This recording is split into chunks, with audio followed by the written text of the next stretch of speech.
With college right around the corner and my life now on a positive trajectory, I figured now would be an excellent time to kind of recap my journey with bipolar disorder. My journey has been full of tumultuous and trying times. There were times where I was extremely suicidal. There were times that I had lost hope.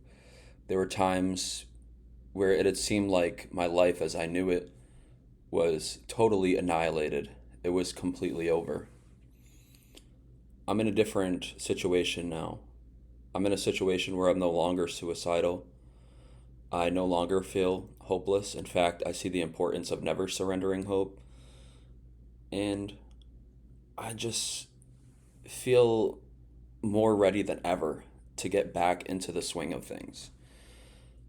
I realize that I'm more capable than I ever thought I was, but this didn't happen overnight.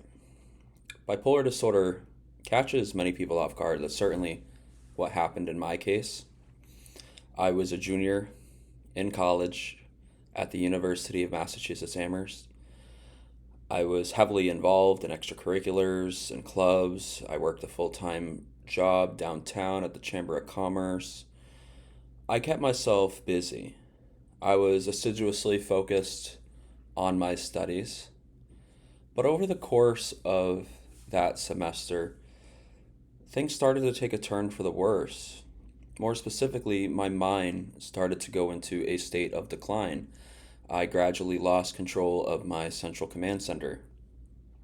Before I knew it, I was in what's known as mania. I was in full blown mania with psychosis. I had a myriad of delusions and hallucinations, which impaired my ability to be productive and disrupted my life in every sense that you can imagine. But I can't stress this enough. Before all that, things were going so well. I was very productive. I had excellent time management skills. And more important than anything else, I was happy with my situation. Mania induced me into a state of total terror. I was terrified for large portions of my manic episode. I was terrified about the delusions that I was experiencing. It deeply bothered me that nobody would believe the delusions that I had individually adhered to. And I became increasingly isolated. I felt very alone and sad. There's one moment in particular I remember when I was first hospitalized, not by choice. I was forced to be hospitalized. At the hospital in the downstairs section of the psych ward, I remember talking to my mom on the phone and basically crying because nobody would believe me. Nobody believed the delusions that I was cleaving onto. And these delusions, they didn't start off grandiose immediately. They kind of just escalated and intensified over the course of the semester. So initially, it started off with really just overwhelming myself, making long to-do lists of tasks to complete over the course of any given day. And it was an unreasonable amount of tasks to complete in the amount of time I have allotted to myself. And so I became increasingly stressed. I became super overwhelmed and started to lose confidence in myself.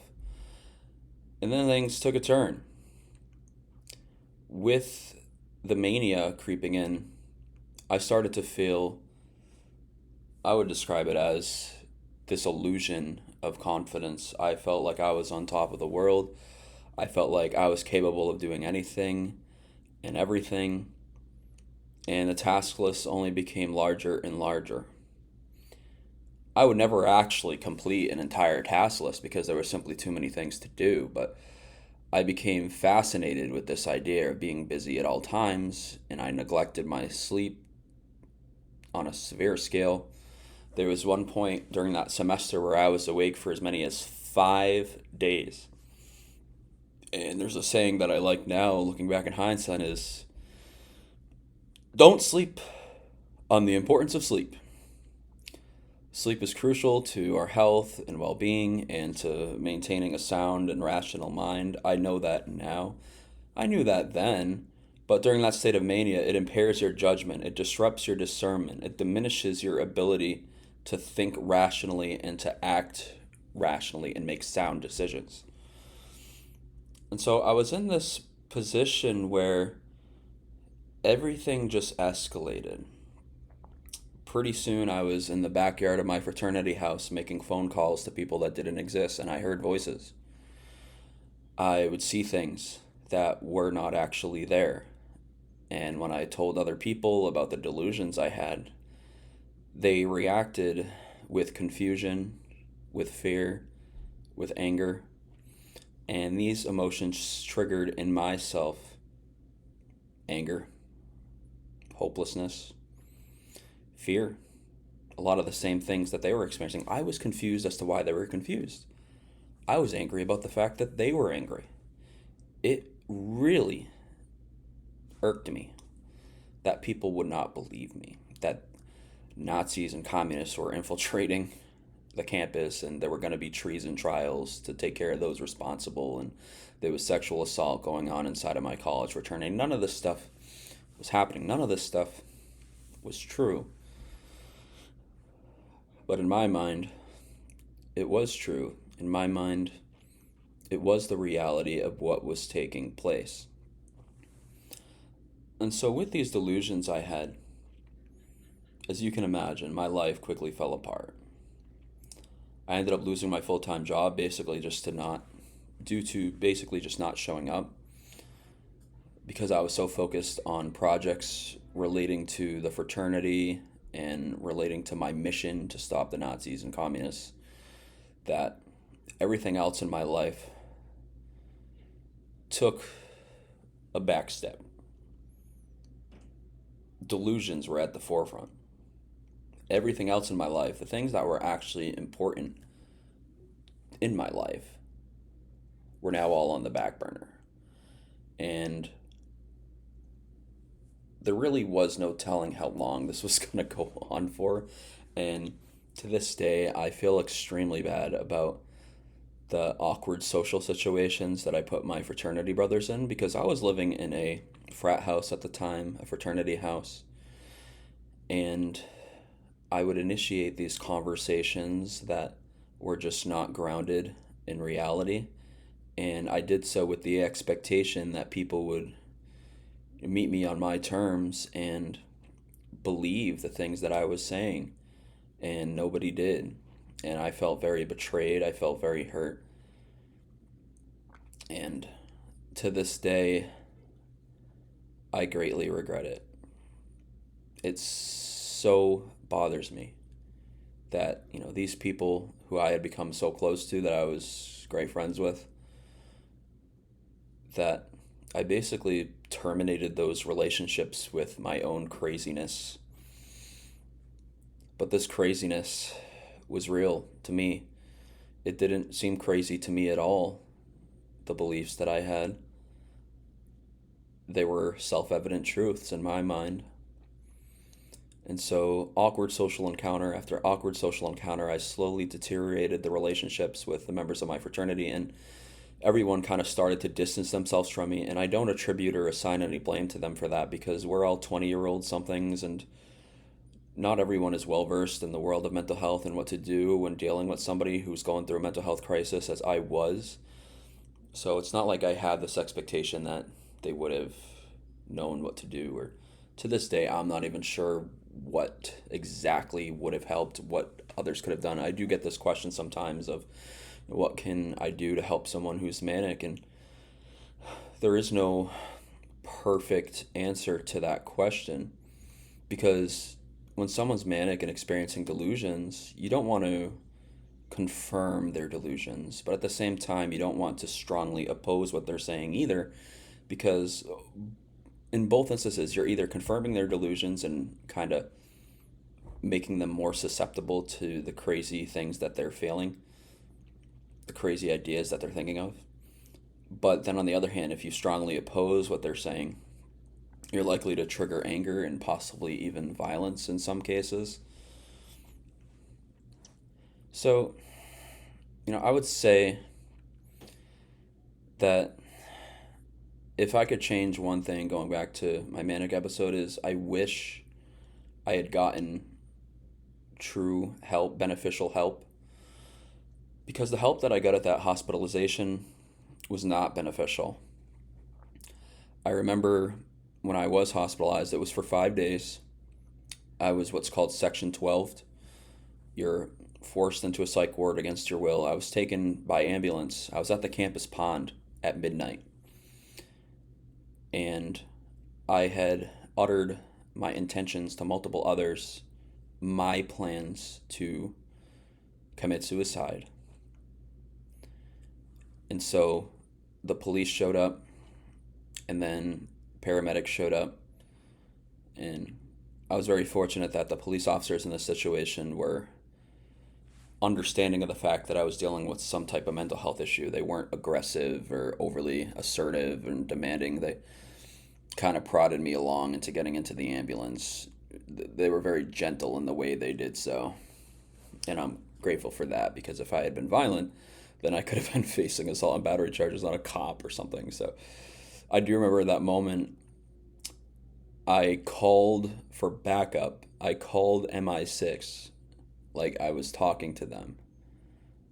And I was so disappointed when MI6 did not show up to save me from these police who were sending me to the psych ward. The entire ambulance ride to the psych ward, I was so garrulous. I was so excessive in my conversation. I was rattling off all kinds of conspiracy theories and conjecture. And it just went on and on. And the paramedics, I think, got a little bit of a kick out of it. Maybe they were confused as everyone else was when I initiated these conversations. And, as they took me out of the ambulance and were bringing me inside to the bottom section of the hospital, I was still just rattling off my tongue, talking constantly. And what really shocked me is they let me keep my phone. It wasn't charged. It was at like 1% or something like that. And so I would have them put it on the charger and then give it back to me. And then I would send out a bunch of text messages sporadically to members of my fraternity, to family members, making posts on social media about how I've been kidnapped and I'm going to have the governor and FBI come to rescue me from the hospital, and all kinds of absolutely absurd assertions were emanating from myself. As you can expect from someone going through a mental health crisis, I was dealing with delusions and hallucinations after all. So they kept giving me my phone, and that's one area where I feel like they seriously neglected to treat me with the level of competence that they could have. I did ruin a lot of relationships because of the social media posts I made, and I acknowledge that I'm the one who made those posts, but I was not in a state of mind to know right from wrong. I wasn't even in a state of mind to conform myself to the requirements of the law, and yet I'm allowed to have access to my phone. And so here I was sending messages away endlessly, and in the bottom section of the hospital, I did have lots of people visit me, and yet I still felt so alone. I still felt like I wasn't going to be rescued and that it was all over, that I was going to die. There was a doctor with like a German sounding last name, and I assumed that he was a Nazi. And then I started to connect the dots and come to the conclusion that everything about this situation of me going to the hospital was all part of a larger conspiracy to finally stop me, because I'm the messenger. I'm the one working on behalf of the Messiah to spread and disseminate the truth. Which, of course, was totally nonsensical and antithetical to reality. But that's what I came to believe. Despite friends visiting, I felt like I was in this all by myself. A really close friend of mine came, and he was horrified at seeing me in a gown and seeing me that way, because they strip you of your individuality in these type of hospitals. They take away your clothes and they put you in a gown. And you're in a gown like all these other patients. There is no individuality allowed. At least not in terms of appearances. Eventually, I went to the upstairs section of the hospital. And in this upstairs section, there were groups that you could optionally attend. I attended a lot of them. I had fears that one of my roommates who was actually the same age as I was, also in college at the same campus, that I had this paranoia that he was going to kill me in my sleep, and then over the course of the day during the waking hours I would be very cordial with him because I wanted to stay on good terms out of fear that he would do something to me at night. And throughout my entire stay in this upstairs section, I was pretty much limited to that area. That became my entire world. I only got to go outside one time for less than 1 hour over the course of a 5-day stay. And I remember arguing with them about human rights and saying, you can't just keep me in here. You have to allow me to go outside and get fresh air. And it's like my request fell on deaf ears. Another thing that I did while I was up there is I would write down statements about things that need to be improved here, about the human rights violations. I wrote a 7-page statement about why I'm not crazy. And in that 7-page statement, I made a very strong case as to why I was crazy. I talked about how a military general was going to get me out. I talked about how there was going to be a press conference after I'm out of the hospital. I talked about how successful and accomplished I was. I talked about how wealthy I was. And that's another thing. When people visited me, I would tell them about how I'm worth hundreds of millions and that I would help them out if they helped me out. And I believed these things, every single aspect of it. And that's horrifying to me. This thing inside our heads is so powerful. And if it's unhealthy, it can work against us. It can be to our own detriment. Our central command center is supposed to bolster us. That's what makes us stand out as humans compared to every other living thing on earth, is our conscience. But when it's working against you, it's so powerful and tremendously dangerous. Eventually, for some reason, they released me from the psych ward. To this day, I could not tell you why. I was still experiencing delusions. I was still experiencing hallucinations. And I was a danger to myself without question. And they released me. Plain and simple. I was out the door. I went back into the world just as crazy as I was. Maybe I was even more crazy. I feel like the psych ward actually made my mania worse because they didn't have any follow-up plan for me to see any doctors or any follow-up plan for me to be monitored and have my symptoms monitored. I wasn't put on any medications whatsoever. I was failed by the system. This was a month into my manic episode that lasted 6 months. It could have been stopped there if I had been put on medication, if I had been held against my will until I was better and healthy and thinking rationally and not expressing all these delusional beliefs. But they released me. They didn't do that. They didn't do what they were supposed to. They did the incompetent thing. They took the easy way out. They released me. And to this day, it angers me. Even though I've been able to rebuild my life in the years since, all of this could have been avoided. I could have just taken a semester off on medical leave and then returned the next semester after being healthy, regaining my sanity, and everything would have been fine. I would have been on medication, and I would have control over my central command center again. And I know when I'm healthy, there's nothing I can't accomplish. I'm an extremely hardworking guy. I'm someone who believes in a quote by President Calvin Coolidge: Nothing in this world can take the place of persistence. I've always abided by that quote. Since high school, I've abided by that quote. It means so much to me to know that destiny is within my own hands and that it's all up to the amount of effort and hard work that I put in. I refuse to believe otherwise. And so, eventually, everything went into free fall mode. I had to take a prolonged absence from university. I actually got kicked out of my college because of actions taken during mania, which wouldn't have happened if I were healthy and of sound mind. I lost my full-time job, as I already iterated. I lost so many social relationships.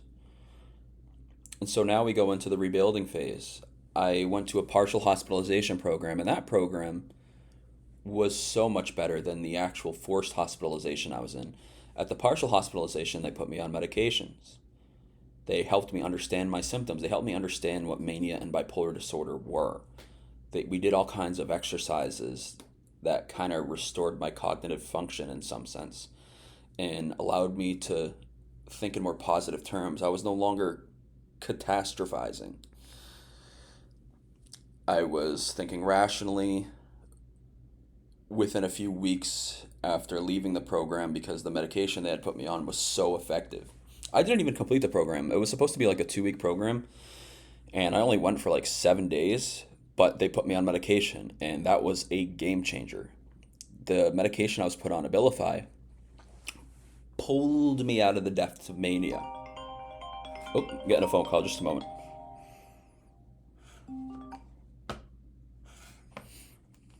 So,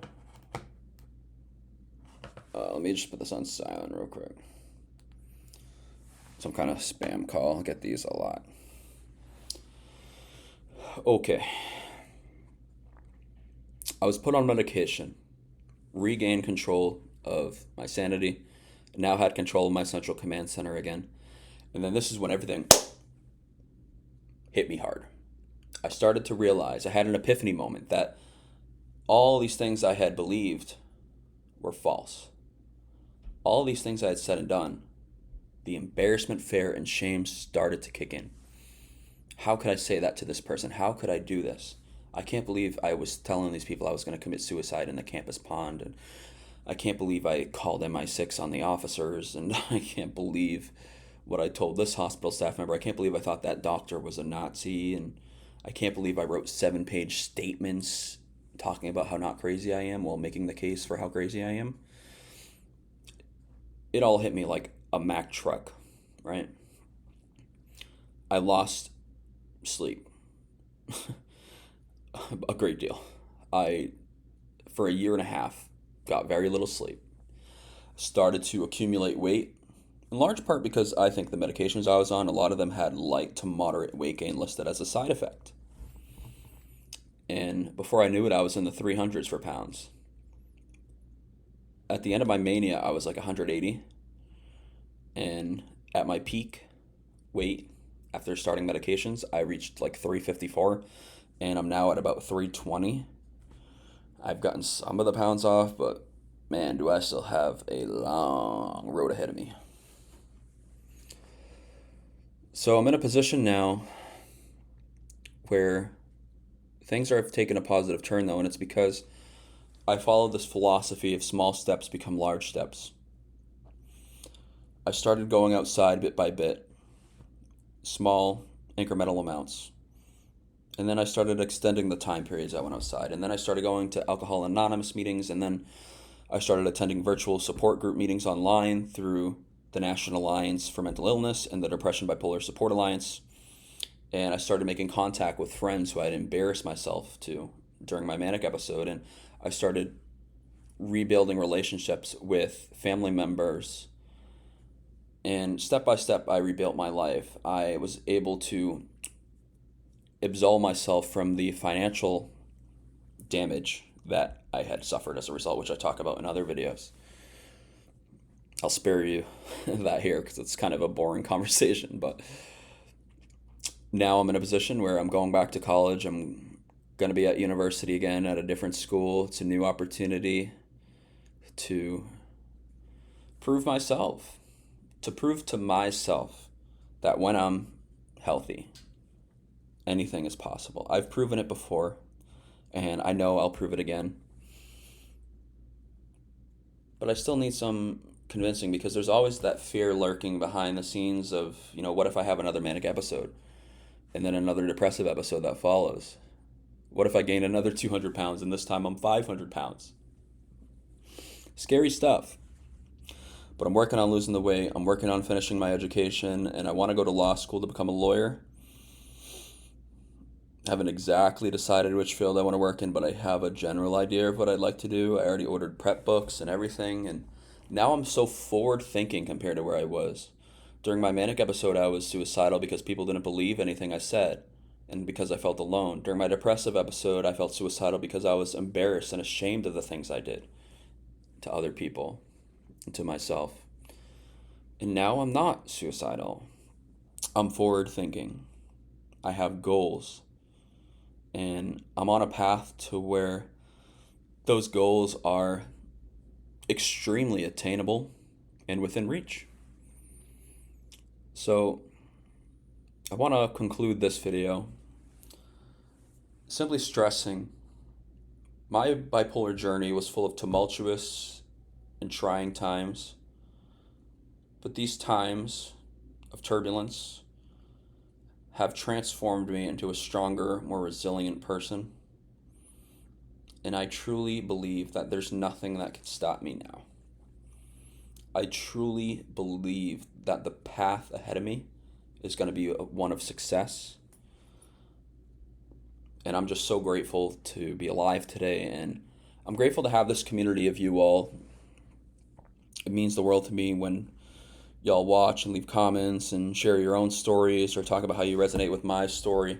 It means the world to know that I'm not alone in my endeavors and to be able to inform others about this illness that is so stigmatized in media and in popular culture, and to spread awareness about the truth of it and how it really is and how things really go down with this illness. So that's it for today's video. Thank you all so much for watching. My name is Tyler Adolfo. Please like, comment, and subscribe. Love, light, and tranquility to all.